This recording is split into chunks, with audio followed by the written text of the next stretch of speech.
Friends, welcome back to online classes. हमने last video में देखा था कि हमारा कॉन्स्टिट्यूशन जो है वो कैसे फ्रेम होता है और उसी के साथ साथ मैंने प्रियम्बल के बारे में भी आपको कुछ चीजें बताई थी। प्रियम्बल जो है उसमें हमें सारी चीजें दी गई है शॉर्ट में कि कौन कौन से सेक्शन और कौन कौन से लॉज जो है हमारे कॉन्स्टिट्यूशन में फ्रेम किए गए उसके बारे में शॉर्ट डिटेल्स प्रियम्बल में दी गई है। तो ये बेसिक और इम्पोर्टेंट डॉक्यूमेंट है। आज हम इस वीडियो में पढ़ने वाले हैं कि पिलर्स ऑफ प्रियम्बल क्या क्या है और साथ ही साथ हमारे कॉन्स्टिट्यूशन के जो फीचर्स है वो भी पढ़ेंगे। तो स्टार्ट करते हैं। हमारा पहला पॉइंट जो है पिलर्स ऑफ प्रियम्बल। तो हमारे जो प्रियम्बल है उसके pillars sovereign, socialist, secular, democratic, republic, liberty, fraternity और इक्वालिटी। ठीक है, तो ये 8 पिलर्स है जिसमें से ये 3 पिलर्स जो है वो 1976 में ऐड किए गए थे हमारे प्रियम्बल में। ये 3 मेन पिलर्स है जिसके बारे में हम इस चैप्टर में पढ़ने वाले हैं। तो फर्स्ट है सोशलिस्ट। सोशलिस्ट यानी कि हमारा नेशन जहां पर सोशल वेलफेयर के बारे में ज्यादा ध्यान दिया जाता है, ऐसी सारी एक्टिविटीज करते हैं हमारे गवर्नमेंट जिससे हमारा जो सोशल वेलफेयर है वो हो सके। फिर है सेक्युलर। सेक्युलर यानी कि हमारे यहाँ पर ऐसे सारे धर्म के लोग रहते हैं, सर्वधर्म समभाव और सर्वधर्म समदृष्टि, ये 2 वर्ड है वो यूज किए जाते हैं। यानी कि इंडिया एक ऐसा नेशन है जो कोई भी रिलीजन को फॉलो नहीं करता, कोई पर्टिकुलर रिलीजन को। यहाँ पर हर एक रिलीजन फॉलो करने वाले लोग आराम से रह सकते हैं। तो ये कॉन्सेप्ट हो गया सेक्युलर का। फिर है डेमोक्रेटिक। तो डेमोक्रेटिक जो है वो डेमोक्रेसी वर्ड, उसका मतलब ये हुआ कि हम हमारे लिए अपनी गवर्नमेंट खुद चुनते हैं, यानी कि by the people, for the people end of the people. यानी कि हम खुद हमारी गवर्नमेंट चूज करते हैं और वो रिप्रेजेंटेटिव जो है वो हमारी पूरी इंडिया को गवर्न करता है और हमारे वेलफेयर के लिए वर्क करता है। तो ये तीनों कॉन्सेप्ट थे हमारे प्रियम्बल में जो ऐड किए गए थे 1976 में। ठीक है, होप इट्स क्लियर। आगे बढ़ते हैं। हमारा सेकंड पॉइंट जो है वो है बेसिक फीचर्स ऑफ कॉन्स्टिट्यूशन। तो हमारे कॉन्स्टिट्यूशन के जो बेसिक फीचर्स है वो पढ़ेंगे। फर्स्ट वन है रिटन डॉक्यूमेंट। तो हमारा कॉन्स्टिट्यूशन जो है वो रिटन फॉर्म में है और सबसे लार्जेस्ट फॉर्म में है। ओके, फिर है साइज ऑफ कॉन्स्टिट्यूशन। तो हमारा कॉन्स्टिट्यूशन 22 पार्ट में डिवाइड किया गया है जिसमें 395 आर्टिकल्स है और 12 अपेंडेंस है।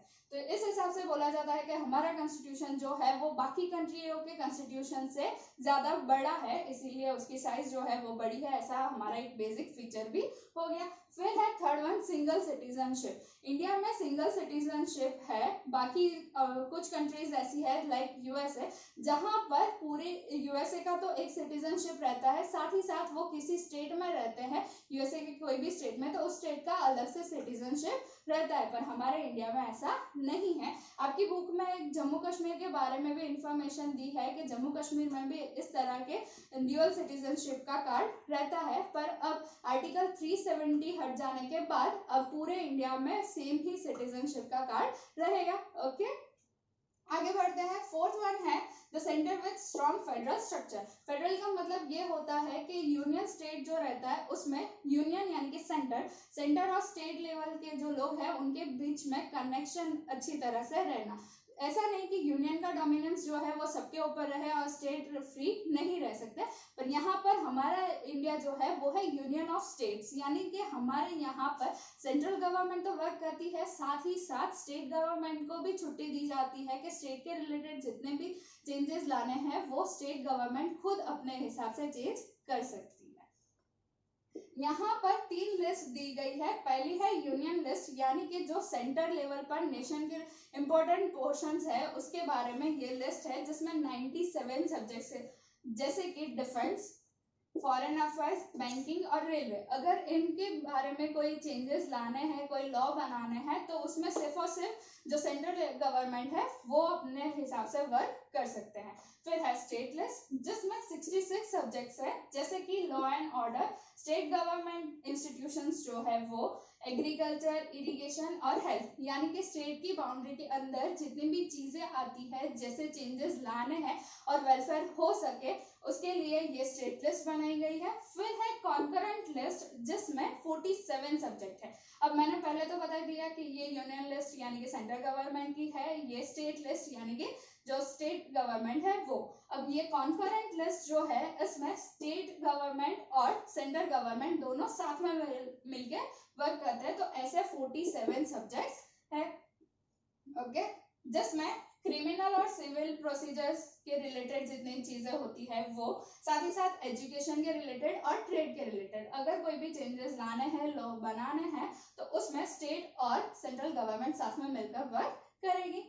फिर है ये रेसिडरी पावर्स। तो यहाँ पर हमने 3 देख लिए पोर्शन के, स्टेट गवर्नमेंट का कैसा है, सेंट्रल गवर्नमेंट का, और दोनों साथ में मिलकर। अब ये तीनों लिस्ट में जो क्लासिफाइड नहीं होते, जो डिवाइड नहीं किया जाता कि ये स्टेट में जाएगा या फिर सेंटर में जाएगा या दोनों के पास रहेगा, ऐसा क्लासिफाइड नहीं किए गए, वो सारे सब्जेक्ट्स इस रेसिडरी पावर में आते हैं। ठीक है, होप इट्स क्लियर।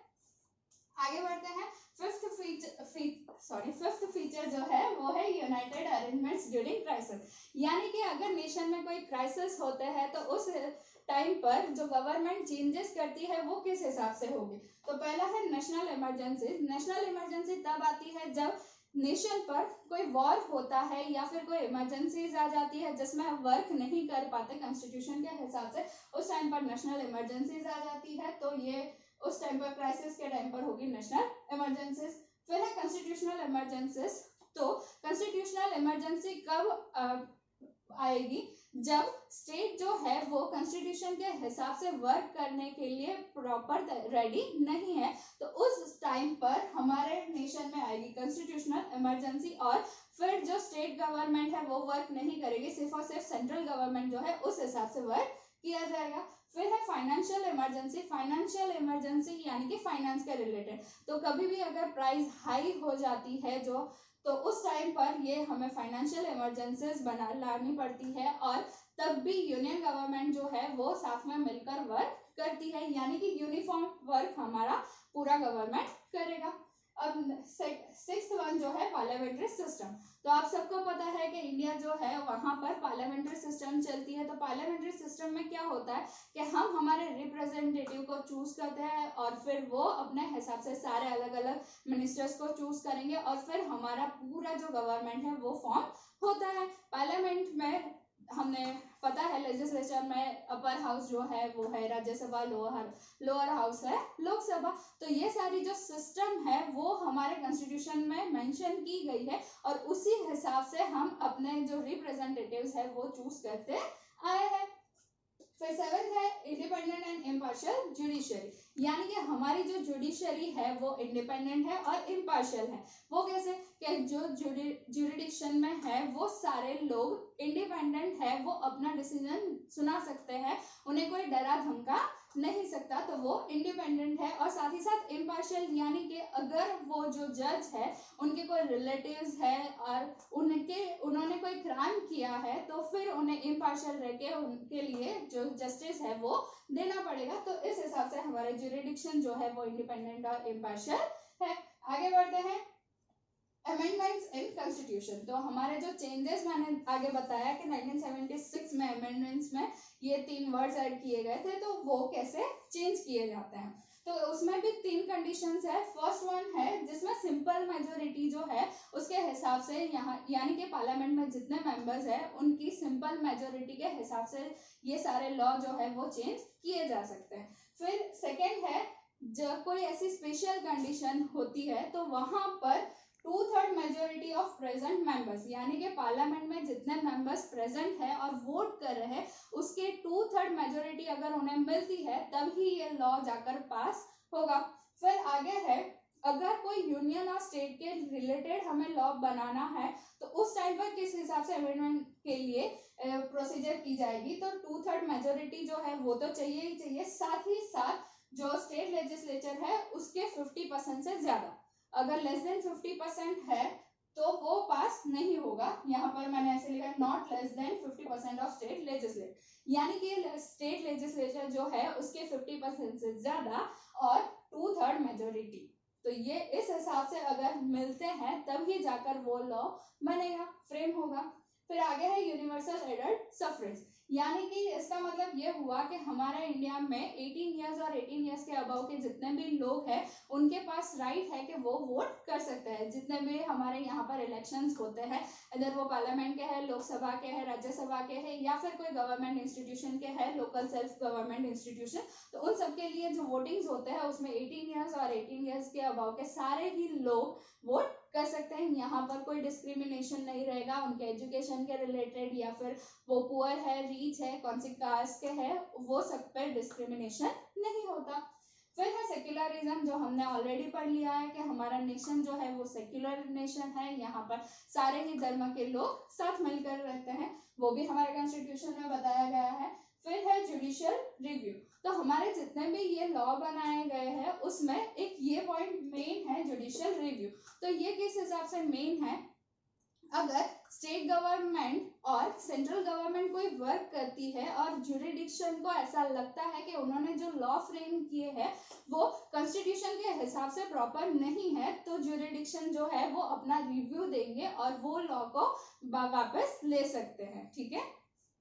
फिर है फंडामेंटल राइट्स एंड ड्यूटीज, जिसके बारे में हम ऑलरेडी 9 चैप्टर जो है डिटेल में पढ़ चुके हैं। तो फंडामेंटल राइट्स यानी कि हमें हमारी कंट्री से जितने भी राइट्स मिले हैं वो सारी, और ड्यूटीज जो राइट्स के सामने हम हमारी ड्यूटीज निभाते हैं वो सारी चीजें। फिर directive principles of state policy, state के लिए जो बनाए गए हैं उन्हें ये सारे पॉलिसीज दी गई है जिस हिसाब से स्टेट वर्क कर सकते हैं, वो सारे directive principles of state policy जो भी हमने डिटेल में पढ़ ली है। और लास्ट है provision for backward section and tribes, तो ये जो बनाया हुआ है वो प्रोविजन इसलिए बनाया गया है कि नेशन के जो माइनॉरिटी में आने वाले लोग हैं, बैकवर्ड क्लास के लोग हैं, जिनका डेवलपमेंट नहीं होता, उन सब के लिए प्रोविजंस बनाए गए हैं। साथ ही साथ कोटा जो बोलते हैं हम, रिजर्वेशन कोटा, वो भी दिया गया है कि वो लोग अपने हिसाब से इस कोटा में फॉर्म भर सकते हैं और गवर्नमेंट जॉब भी उन्हें मिल सकती है, गवर्नमेंट इंस्टीट्यूशन में वो